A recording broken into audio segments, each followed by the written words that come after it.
ভাই চুলটা একটু কাটে দেন তো। কিভাবে কাটবো ভাই? দেখতেছেন তো হাতে কাজ আছে, আর সিরিয়াল অনেক, এখন হবেন না, যান ঈদের পরে আসেন। সে কিরকম কথা ভাই, কালকে ঈদ, একটা কথা বলেন আজকে। সিরিয়াল অনেক ভাই, এখন হবে না ভাই, বিরক্ত করেন না, জান তো। একটু কথা কন তো। আরে ভাই ফোনে কি কথা বলবো, দেখতেছেন তো কাজ করতেছি, কাজের সময় বিরক্ত করেন না, জান তো ভাই।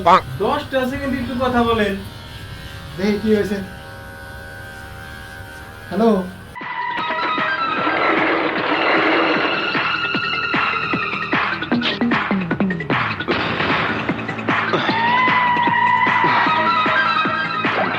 এই দা তোর বাপের লগে কথা কর। আব্বা আমার মুন্ডা বেড়েছে, আব্বা আমার বাঁচাও। হাই হাই রে, আমার সর্বনাশ হয়ে গেছে রে ভাই। বসেন ভাই, বসেন আপনি।